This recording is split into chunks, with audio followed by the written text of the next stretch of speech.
Welcome to the Scratch Made Life Kitchen. My name is Kim, and today we're going to make easy sourdough. Yes, I said easy and sourdough in the same sentence. When I first started researching how to make sourdough bread, I knew that if I didn't make it as simple as possible, it was going to be a short-lived project. So this is what I've come up with. It's kind of a mashup of a bunch of different things, but it works really, really well for me. My starter's date of birth is May 10th, 2019, so it's a little over 3 years old. So obviously I'm doing something right. All right, let's get started. Oh, before we get started, you don't have to take a bunch of notes because the handout is on my website, scratchmadelife.com. All right. So the first thing we need to do is we need to put together the flour mixture that we're going to use to create our starter and feed our starter. We do this with a combination of whole wheat flour and all-purpose flour. Now, I find that if I weigh everything all the time, I get a much better loaf of bread. All right, we're going to start with 24 3/4 ounces of whole wheat flour, which is a pound and 8.7 ounces if your scale like mine flips over once it hits a pound. And we want to be exact, so 8.7. And there we are. Whoop. Nope. My hand got ahead of me. There it is, exactly. I'm going to pour this in a bowl. And then I'm going to do 25 ounces of all-purpose flour. Now I find the combination works really, really well to activate the yeast. And what you're doing is when you add the water, you're activating the natural yeast in the flour. It's actually a really cool process. Who knew all those years when you were making paper mache that you were actually starting a sourdough starter? Pretty interesting, huh, guys? So 1.9, 1.9, and you're going to store this in an airtight container where you make your sourdough stuff, where you feed it and everything. And I just do like this. I keep everything all in one spot on the same counter. And then I just take a whisk and I mix them together, just like that. And then you're going to pour it into your airtight container. Again, this is the flour mixture that you're going to use to, first of all, create your starter or give birth to your starter, however you want to say it. We always give our starter a date of birth after we make it. So giving birth would be appropriate language to use here. And then you're going to use it to feed your starter. Now, you are going to feed your starter every day. And you leave your starter out on the countertop. We don't refrigerate it unless we want it to go dormant for a while. And we'll talk about that a little bit later on. All right, let's get that all in there really quick. Like, Kim, I don't have all day. All right, I got you. All right, so now that we've done that, we're about to give birth to our starter. Okay, so you need a mason jar. You need a little bit of plastic wrap. And what you're going to do, and this is the only time in the process that you're going to use more water than flour, is I'm going to add 5.5 ounces of the flour, 5 ounces of the flour mixture and 5.5 ounces of water. Now we always use water that does not contain chlorine. The reason being, this is a process where we are growing good bacteria, because good bacteria makes all the great flavor in our sourdough bread. Well, chlorine kills good bacteria. Now I add them at the same time, so 5 plus 5.5 is 10.5, right? Now what you're going to do is you're going to mix it up. Mix it up really good, get everything mixed really well in there. And you're going to put it in your mason jar.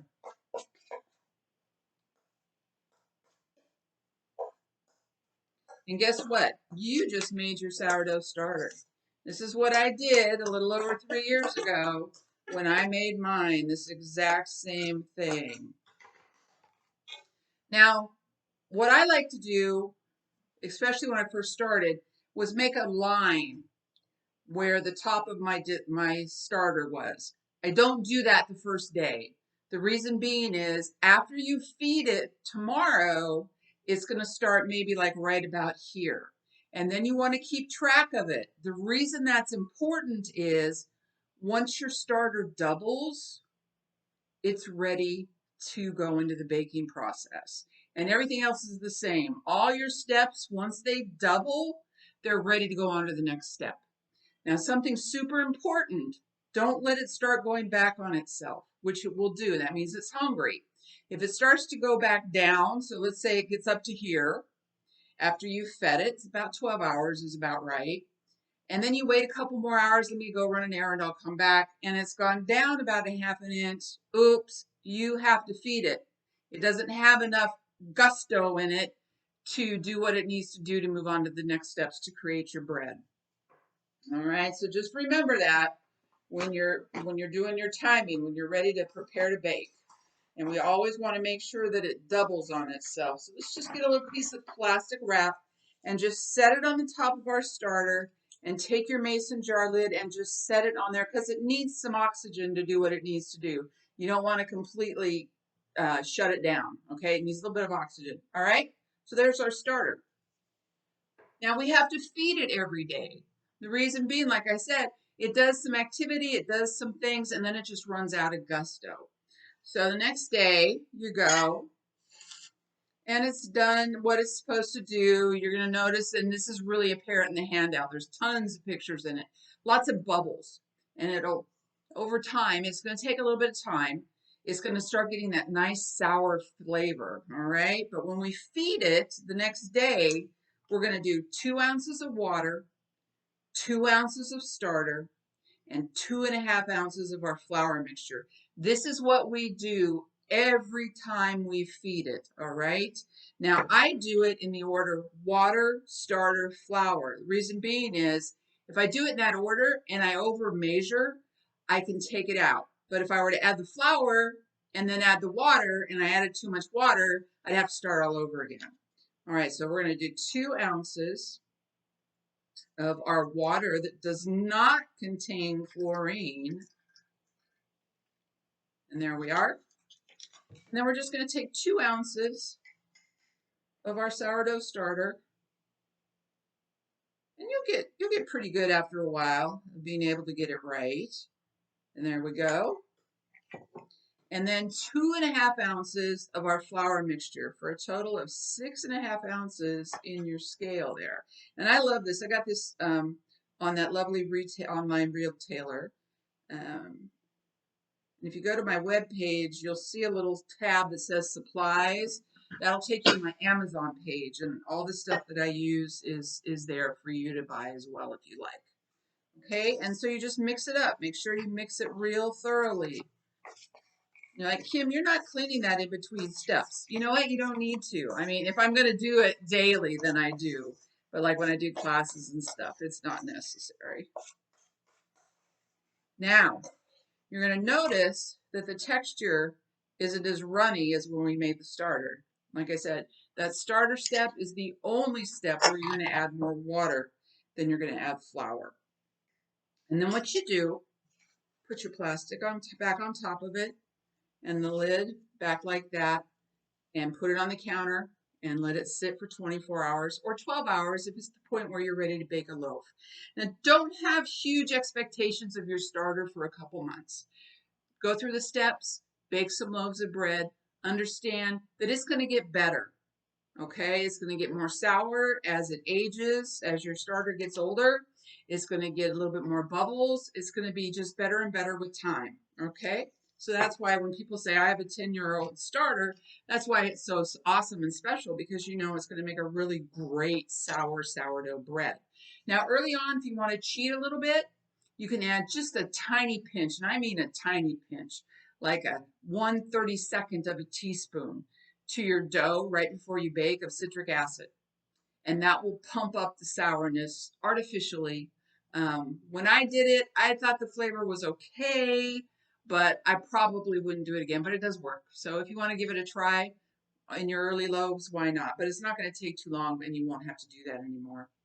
So when you first start with your starter, it's going to take about 2 weeks of feedings to get your starter to the point where it's ready to bake. And then after that, it just depends on the temperature. The warmer it is in your kitchen, the faster everything's going to develop. The colder it is in your kitchen, the slower things are going to develop. So we're at 2 weeks. And our starter has doubled in size. This is more than doubled. Lots of bubbles. I take a smell. It doesn't just smell like dough anymore. It's got a little bit of sourness to it. So guess what, guys? This is when it's ready to bake. This is what I call the prepare to bake stage. And you just double what you did for the sourdough starter. Okay? So we're going to do 4 ounces of water, 4 ounces of starter, and 5 ounces of our flour mixture. 4, 4, 5. And this is all in the handout at scratchmadelife.com. So let's get 4 ounces of our water that doesn't contain chlorine because we don't want to kill the good flavors we're trying to create. 4 ounces. I went over just a hair. I didn't bring an extra bowl to toss my my mistakes into, but let's just, yeah, things right there. Okay, and now 2 or 4 ounces, sorry, of our starter, and that's going to take up almost all your starter. That's going to take me to 8 ounces. Yep, so just a hair too much out. Okay, and then 5 ounces, so that's going to take us to 13 ounces, right, of the flour. 13, 13, there we are. Oop. Oh, there we are. Okay. Sometimes the scale, goes back and forth a little bit. That time it kind of fooled around with me a little bit. Now, what do you do with the extra starter? When you feed it, there's going to be a little bit left. And there's a little bit left here when we do prepare to bake. Well, you discard it. That's called discard. Okay? I store my discard in another mason jar. And in this handout I keep talking about, there's recipes like the waffles and English muffins and some other really, really yummy stuff that you can use the sourdough starter in. Now, what I don't want you to be afraid of is if you don't use your, whoa, that was fun. If you don't use your starter, there's going to be some liquid in the top of it. And it might even have a purple color to it. Normal. I had a guy tell me he threw away his grandmother's 20-year-old starter because it had this. This is called hooch. And all you do is dump it out. You just dump it out. Dump it out. And then you can use it. And if the little purple layer on the top freaks you out, just take it off and throw it away. Okay?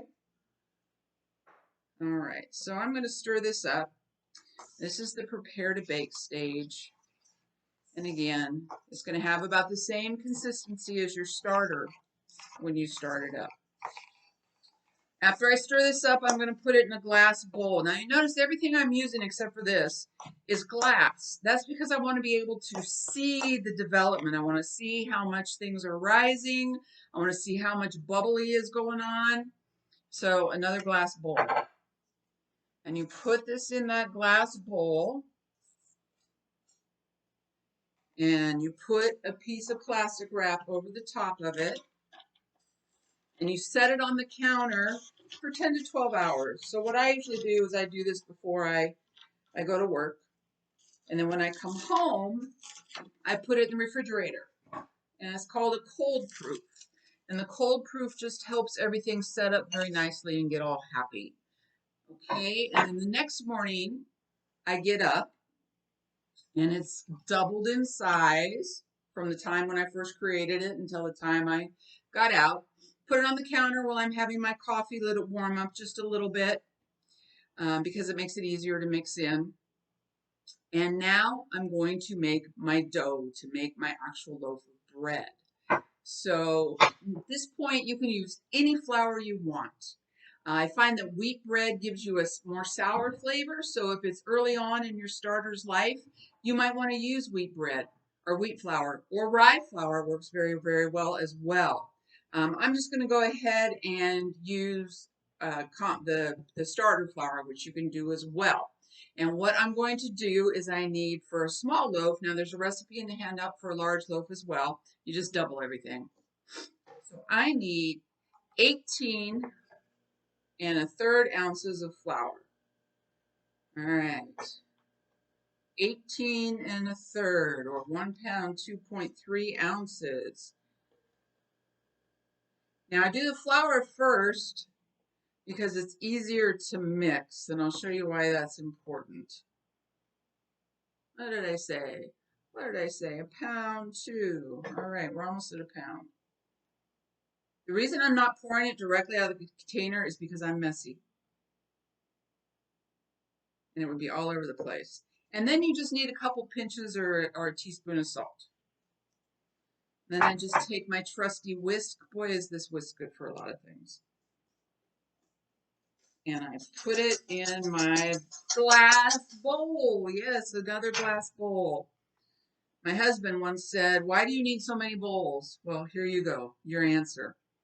Okay, now what you're going to do is you're going to add 12.3 ounces of water. Or I make a lot of cheese, and I like to use whey. It gives your bread a fantastic texture. So I just made a bunch of cheese today, so I've got some very fresh whey. So I'm going to do 12.3 ounces of whey. You can use water. I've never tried to use milk. But if you want to, why not? You're making it yourself, right? Start out with the water. Get it right, get used to it, get comfortable. And then I'm going to take my prepare to bake starter, and I'm going to add 3 ounces of it. 3 ounces. And see, it's pretty sticky at this point, right? So it's going to take me up to 15 plus. Oh, just a hair more. All right, there we are. Now you take your whisk and you whisk it all together. Now some of you are probably wondering, now wait a minute, I used my starter to do the prepare to bake and I threw away the discard. What am I going to use for a starter going forward? I'm going to show you that next. All right, so I take this after I've mixed the starter in really, really well with the whey or the water, whichever one you're using. And I'm telling you, if you have whey at home, big difference in it. And I just kind of let it sit there for a minute. Then I'm going to go and I'm going to restart my starter. So I take a little bit. Oh, wait a minute. Got to start with the water first, right? Got to be consistent, Kim. Back to the 2, 2, 2.5. So 2 ounces of water.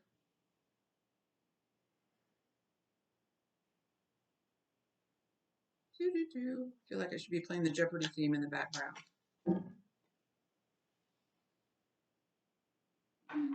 2 ounces of starter. So I get to 4 there. Oh, I got 3.9. You would think I could do this in my sleep. And then 2.5 ounces of your starter flour.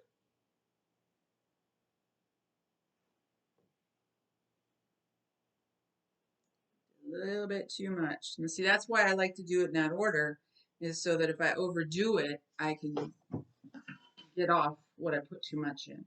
Okay, so we are done with the flour. So I'm going to get this out of our way. Over there. And then we're going to mix it up. And you would just put it right back in your jar. What I'm going to do is I'm going to take the discard that's in here. Put it in there for now. And I mix it all up.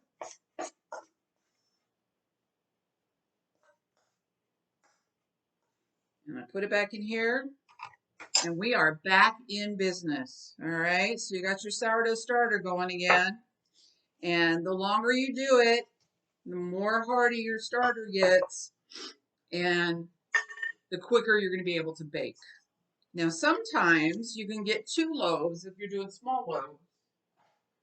and your starter back up out of the starter, the prepare to bake phase. I told you it was going to be easy. It is, I promise. There's a lot of steps, but I think after you watch the video a couple times and you do look at the handout, you go, ah, and then just remember, you're going to make the flour mixture, and then you're going to start your starter, and you're going to wait 24 hours, and then you're going to feed it, and you're going to wait 24 hours, and you're going to feed it. So you don't have to remember all the steps at one time. You're only going to be doing one step at a time. And eventually it's really going to become second nature to you. You know, as a matter of fact, I've only got like about 2 notes up there because the only 2 phases I don't do very often compared to the others is this one and putting the flour together. So mix as much of it together as you can with a wooden spoon, and I find a wooden spoon is better. The sourdough dough doesn't get stuck to it as easily. Now you're going to get to the point where there's going to be a little bit of flour left at the bottom. You can either keep mixing or you can get in there and incorporate all the flour. It's important that you get it all in there. Now remember that your sourdough starter is taking the place of yeast. And so we want to make sure that everything's thoroughly incorporated in here so we get a really nice rise. If we wanted to use yeast, we'd just buy yeast, right? But we wouldn't get the wonderful sourdough flavor that we get with sourdough bread. I'm a 6th generation Californian with the 5 before me being born in the Bay Area. So sourdough, the love of sourdough is in my DNA. Okay, and you just get it all mixed together. And then you can either put plastic over it, or remember when Grandma used to make the bread? She put the towel over it. I still can't get away from that. And then put it somewhere warm. And it'll take about 12 hours till it doubles in size. Now, your 12 hours is gone, and it has doubled in size. And now you are ready to bake. So what you want to do is take some flour, whatever kind, it doesn't matter. Spread it out a little bit. And roll your dough on out. Oh, look at that. Look at that. Now, this is for a small loaf, so it might not look big to you, but it'll make a really nice loaf for you. And you don't have to do a bunch of kneading. That's one of the reasons I love this recipe. And you're not really kneading like real bread, not real bread, regular bread, that's what I wanted to say. You're kind of pushing and stretching, pushing and stretching. And pretty soon, once it's not tacky anymore, it is ready to go into your pan. All right. Now, this phase right here where I've pulled it out is great. I love to put Gouda cheese and rosemary in here. So you put it here, and then you just take your dough and you fold it over. Even if you don't put stuff in, you fold it over like that. And then I flip it over and kind of shape it. Now, sourdough needs a vessel to bake in because it is a pretty loose dough, especially in warmer weather. Now, if you live in sunny California like I do, it can get 100 degrees, 100 plus, and your dough can get super runny. If that's the case, just pop it in the refrigerator a couple hours before you do this phase, all right? Now, you want to take some parchment paper. I have, for some reason, always been anti-parchment paper. And so the first time I did a loaf, I said, no, I'm just going to use wax paper. Not smart. I was peeling wax paper out of that loaf for hours. So use parchment paper, please. Then you take some non-stick cooking spray and really do it up on the parchment paper. Take our loaf we just made and put it in a Dutch oven. Dutch oven is the absolute best vessel for this. If you have a cast iron one, that's fantastic too. I have one, but it's for a big loaf. And then just lift it up like that. Now you see I made the parchment paper really large. I like to stuff in the handles so that when it's done, I can just pull this out and lift it up. And then what you're going to do is you're going to cover it with some plastic wrap. Take a piece that's over here. Let's be nice to the environment here. And you're going to put it in a cold oven. cold oven with a pan full of steaming water, which I have going back here. And you're going to let it sit there for about an hour and a half to 2 hours until you can touch the top of the loaf and it's not tacky anymore. This is another level. It steams it, it rises it, and it helps to get the beautiful holes. You know, I kind of look like it's kind of like aerated, you know, that you have in sourdough bread. This is the phase that really does a lot of that for you. And after that hour and a half or so, what you're going to do is you're going to take it out and you're going to score it. You can take a knife, you can take a razor blade or whatever, and just score it across the top. You can make pretty designs. A lot of my students, because I teach this here at the Scratch Me Life Kitchen as well, I have turned into quite the sourdough bread artists. You talk about surpassing the teacher. Boy, I'm telling you, they are impressive. And after you score it, of course, you took this off. You put the lid on it. You put it in the oven, and then you turn the heat on, 425, okay? You bake it for 30 minutes. After the 30 minutes is over, you take the lid off, and you bake it for another 25. If it doesn't look like it's ready, one of the great things I love about sourdough bread is you can tell by temperature. 210 is the temperature that the interior of your bread should be at if it's ready to go. After it's ready, take it out and immediately pull it out of the pan and put it on a cooling rack. And you let it sit and cool until you cut into it. You're like, yeah, okay, Kim. Well, that's what I'm supposed to tell you because that's what you're supposed to do, and I'm the teacher. But if you cut into it when it's warm so the butter will melt, I'm not going to tell. So look at this. And you can see I scored here, here, and here. And the reason you score is so you don't have a bunch of blowouts on the side. Look at that. Sourdough bread. Wonderful, beautiful sourdough bread. Should we cut into it? Let's cut into it. Why not? Where's the bread knife? That's not the bread knife. There's the bread knife. All right. Take it off of this. Give it a nice cut. Now, I leave my water in the oven because I don't like a super, super dark crust. If you like a super dark crust, take it out of there. And I also don't like a super holy bread. This is exactly what I like right here. I can't wait. I'm going to have this with some prosciutto and a cheese of my choice. I'm not sure which one. That's dinner tonight. All right. That's how you make sourdough bread. A lot of steps. The handouts at www.scratchmadelife.com.